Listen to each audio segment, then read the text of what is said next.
Ready? All right. Already blocking the entire street. It's like, it's one thing you gotta hit or whatever. Cool. It's literally every vehicle.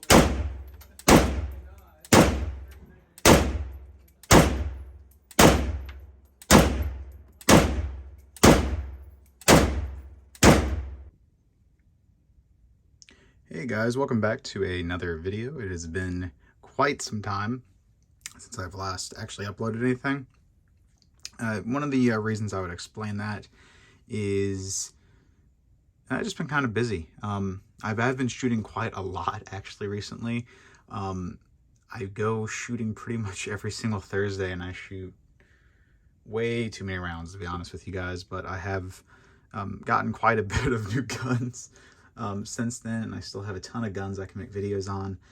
It's just been kind of difficult with time and that sort of thing, but I'm definitely looking to upload video here soon. But as you can see today, I have a Polytech Legend Underfolder. This is something I just recently got. I've been really kind of wanting one of these for quite some time. I've always really liked the milled classic kind of original AK type 3 look. If talked to any amount of people that are like really nerdy about all this stuff. It's not a true type 3 receiver. Well, it's true. It's not really true. There's some certain things that make it kind of a little bit different, but in all regard, it's a really nice example of a milled foreign made AK, because for one, it's a Preban. That's obviously really nice, which I'll be kind of talking to you about all that here.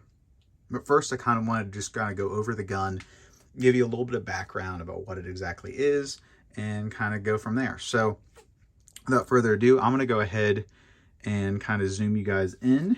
And so I'll be kind of showing you some of the close-ups on the finish, because this gun is pretty remarkable. There's a little bit of a ring kind of right there, but taking it over to this side, one of the things I really like about this gun is it is super small, and when it's compact like this and easy to show. So if you notice, made in the the 386 factory, it is DF, which means down folder.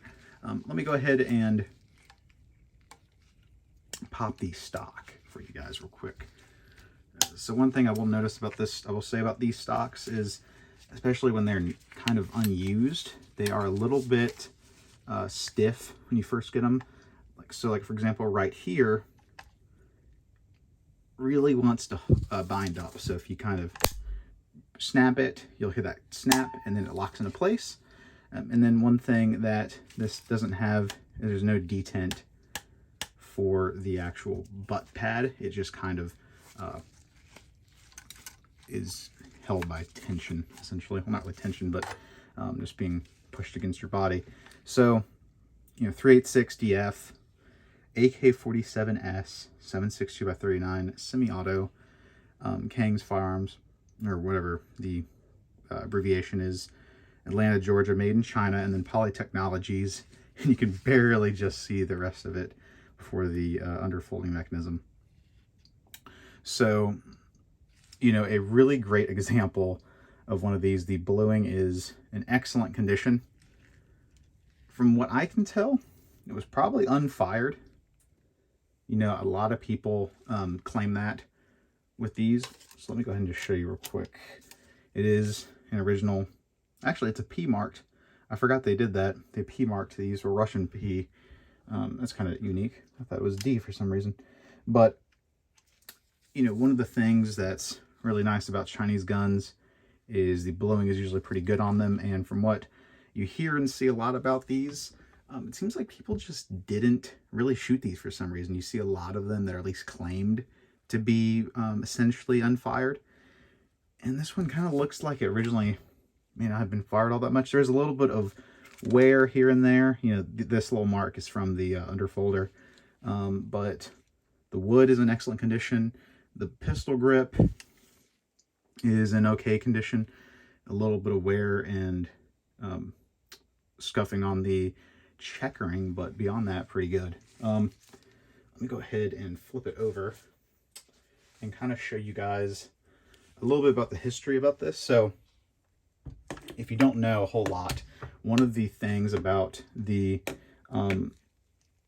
Polytech Legend is essentially it came right near the real end of an era with firearms that were allowed to basically be fully, 100% made, foreign made. One of the things that happened was essentially the 922R compliance that we see today makes it to where you have to have a certain amount of American-made parts, where back then that wasn't the case. You could have fully 100% foreign-made parts on this gun. This gun is entirely foreign-made. So what kind of happened is essentially, bans kind of took these out. Certain features weren't allowed, and that's where you kind of get, the Mac 90 series. That's kind of what kind of happened afterwards. You'll see, like for example, thumbhole stocks, no bayonet lugs, things like that, no threaded muzzles. Whereas this came right at, the end of that. So these only came in for about 2 years. The thing is, it's hard to tell how many numbers we're talking about with these. One thing that I think you see a lot online is some people say these didn't sell well. Some people say that these did sell very well. Some people say that a lot came in, not many came in. It's really hard to tell. One thing I will say is, I personally at least would argue it does seem like a decent amount came in. Maybe not as much as, like for example, like Mac 90s or some of the other AKs that were very common back then. However, it does seem like a decent number came in, both underfolder and regular fixed stock. But ultimately, it's really difficult to say, I would say. I would say that they're fairly common, not as much as you'd think. I just think the reason why they go for the prices that they go for is there's not a whole lot of people selling these. Really, it kind of comes down to supply and demand. The supply seems to be that most people who do own these aren't selling them. And so there's a lot of people who really want them. So they kind of just end up being very difficult to get a hold of. And so people want to pay really ridiculous money for them. One thing that I will say though is after getting it, I really love this gun. I am really glad I got it. So let me kind of show you guys a little bit about the interesting things about this and some of the accessories that it comes with. So for one, I don't know exactly with all the accessories that they came with. I know there's guns that eventually will, pop up here and there for sale that are originally, all original packaging and stuff like that. But typically they came with these, essentially flat backs, chrome follower, and then poly China marked. So one thing that's cool is they have 3 witness holes. These appear to be made specifically for these guns. They're civilian made magazines. I have 4 of them. They originally came with 3. One thing that they also came with is a Type 1 style bayonet. If I can get the blade out, good grief. And there we go. You can kind of see this thing is really in there. Good God. I'm behind a camera, so that's not helping. You can kind of see the blade. I'm not going to actually take the whole thing out. It's a little bit different attachment point than your standard AK. It kind of mounts from a mount up at the front of the muzzle, not at the gas block like most other AKs like AKMs do. One thing I will say about this gun, just kind of going over it from a functional standpoint, is it is very smooth and magazines are very easy to go in, typically speaking. That is one of the really great benefits of this gun, is that, again, getting a completely foreign-made gun, including magwell, cut, and everything, you're getting excellent quality. But also, just to show you real quick what it also usually comes with is, like, for example, this one had a sling. I don't know if they originally came with a sling, but it's like a Chinese, style sling. And then the original manual. These are pretty cool looking. They have quite a bit of pictures, of the actual gun. And they're pretty cool. Kind of interesting looking design too. I really like it. But that's just to kind of show you what typically comes with these. I think usually, you know, they'd also come with like an oil error and stuff like that, but mine didn't have that. It just had what I've just shown you. So kind of getting into, you know, the gun itself and what I think about it. So I will say this, the underfolder was something that I kind of debated on back and forth. I actually really don't mind the underfolder. I will say that, you know, depending on how you kind of get your jaw on it, it can be a little bit painful at first. And then also, for me, at least left-handed, the gun really likes to hit me about right here on some part of the folding mechanism, I believe, like right here or so. It just kind of nicks me, and you know, I was bleeding a little bit from shooting it, but you just got to kind of adjust your grip, and there's no problem. So what I will say is, if you really don't, you know, if you don't have an underfolder, you want an underfolder, you know, depends on kind of how you like the look of it. I really like it. It looks cool. I don't have an underfolder, so this is my first one. It is more of that downward angled one instead of straight angled, but that's kind of how it was done back then anyway. Some people say that it's not as nice compared to having that straight one, because the straight one does kind of help with recoil. I don't really mind it. It's just kind of whatever. But one thing I will say about this gun, though, is smoothness is excellent. So taking off safety, checking the chamber, it is clear. So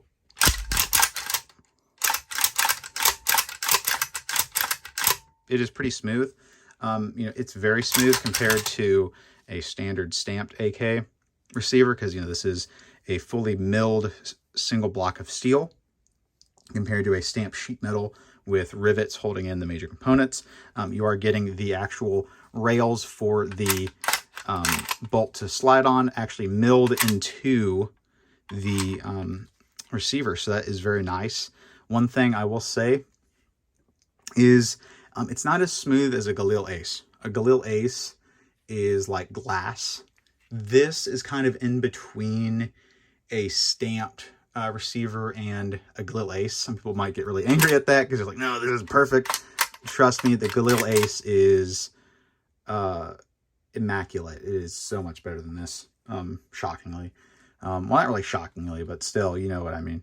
The one thing I will talk about, though, real quick, is the trigger is really nice. So that is a really nice trigger. It's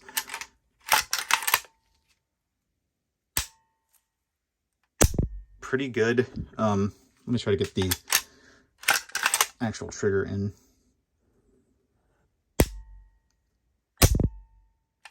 It's pretty nice. Oops, sorry, I didn't mean to knock you guys over.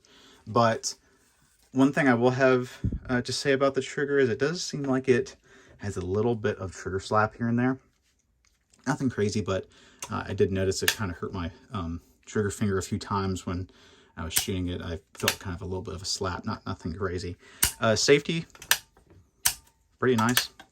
The front sight's a little bit canted to the side, nothing crazy, but shoots pretty good. You know, one thing I just want to quickly talk about is again, the magazine well. I really like it. It is a little bit difficult to seat some mags. The back doesn't want to always catch on a few of them, but you know, that goes in pretty nicely. It is this like extended magazine paddle, but here is some Vempel Russian ammo with the purple sealant, so it is grape flavored. And then we also have some Bakelite, Russian Bakelite mag with Bulgarian ammo, because yeah. And this is, I can get to focus, apple flavored. So both of these go in very nice. You hear that didn't really click all that easily. See, it doesn't want to click on that, but then you kind of, huh? Yeah, this one's a little bit different, but usually it's pretty good, and I haven't had any real issues with magazines wanting to fit in.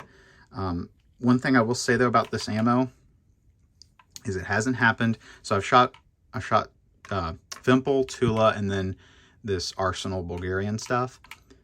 I've had 2 or 3 light primer strikes with this ammo. I do not know if it's ammo related or the gun, because I'm going to break the gun apart real quick and kind of show you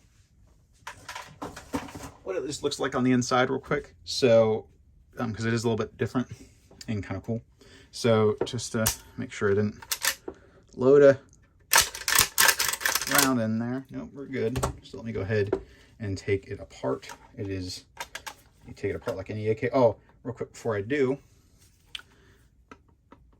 little bit of wobble. It's kind of, well, I say it's kind of wobbly. It's got up and down, side to side wobble, but again, it's a AK. Who cares about wobble? So, you know, we got a thicker dust cover.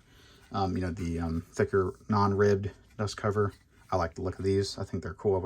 I actually really don't care for how the ribbed dust covers look, to be honest with you, compared to those.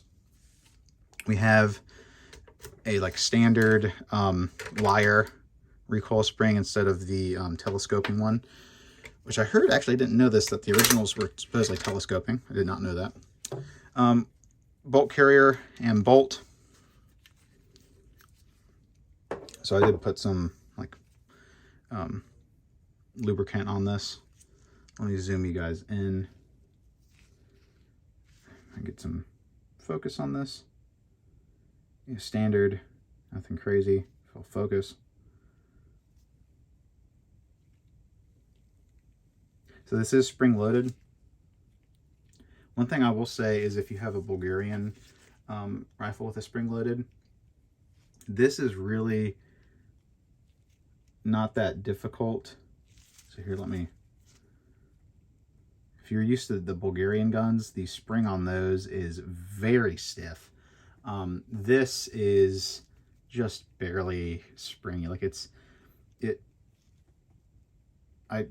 like kind of like just, there's a spring in there, but it's not crazy. That might be causing the issues with the ammunition, but I have no idea. You probably could replace this with a standard Bulgarian spring for that, but we'll see.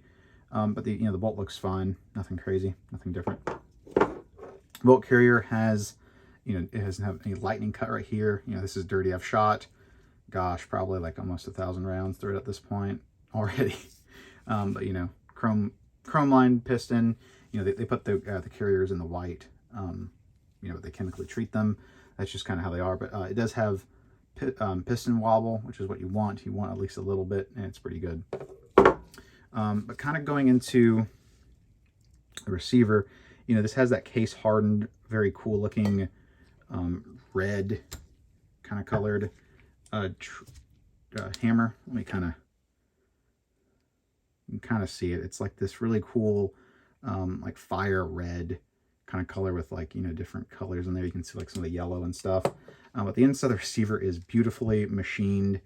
This is all one big block of steel that they cut all the inside out of. They just mill away at it, and it is very nice looking. It is very well built. It feels like it's going to last me forever, and I'm very happy with it. The barrel is chrome lined. One thing that's kind of interesting about all Chinese barrels is they have like this little like like ribs. You can kind of see it's like little like tooling marks. They don't get rid of that. Vented gas tube with the 2-piece sling and gas block retainer part. So this is kind of cool. And then simple thread muzzle with a muzzle nut. That's what these originally came with. I will say that muzzle nuts kind of just suck. I'd rather have a slant brake, but ultimately, you kind of get what you get with this. You could probably put something on there, but personally, I'd rather have the original Chinese stuff on there. I have seen some that supposedly came with real Chinese muzzle brakes, but I can't find them, so I'm not going to try to just put something random on there. I'd rather keep this as original as I can.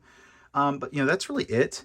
What I'll say about recoil and stuff like that is, due to what I would assume, not having a muzzle brake, the underfolder stock, it's a little bit more than, like, for example, my Arsenal SLR 107 FR with a 74 style brake. And, you know, ultimately, this isn't as all that comfortable, but for, you know, for what you're getting something that is collectible. You're getting something that is desirable. You know, even though, for example, this still has a pinned, you know, barrel. It has the, you know, two rivet, well, 3 rivet technically, guard. And then, you know, for example, you're getting, you know, Chinese Type 56 style handguards with the vents down here, but no vents up top. So you're not getting a true, you know, Type 56 clone from, you know, the original milled guns. However, for me, it's whatever. I just really wanted the look. I wanted the collectability. And this completely fulfills that role. So what I would say is, if you really want a milled AK just to shoot, you know, you might want to go with a Bulgarian. You know, they're not really going after that classic look. But if you really want the classic look and you can afford these, get one. It is so nice. I'm so glad I did it. I can't recommend it enough. You know, if you really want to get that like original Type 3 complete, you know, clone correct, you know, kit build is probably your best bet. But this is an original Chinese receiver. Everything on this is original Chinese. It's a Preban rifle. There's more collectability in that than anything else really from a Type 3 kit build, in my opinion. I'd rather much have a Preban when you can get a Preban for really the price isn't all that bad. They go anywhere from about 3,000 to sometimes getting into more 4,000 on Gunbroker. I've seen some really weird stuff going on Gunbroker with these, like a guy selling one with a 5.45 mag. I don't know if that was a joke at KUSA or something, but you just see some really weird stuff. And this was a decent deal, I thought. And so I grabbed it. You know, for me at least, a lot of this has been, do you wait and potentially miss out on what you want, or do you just go and grab it? And for me, it's always go and grab it.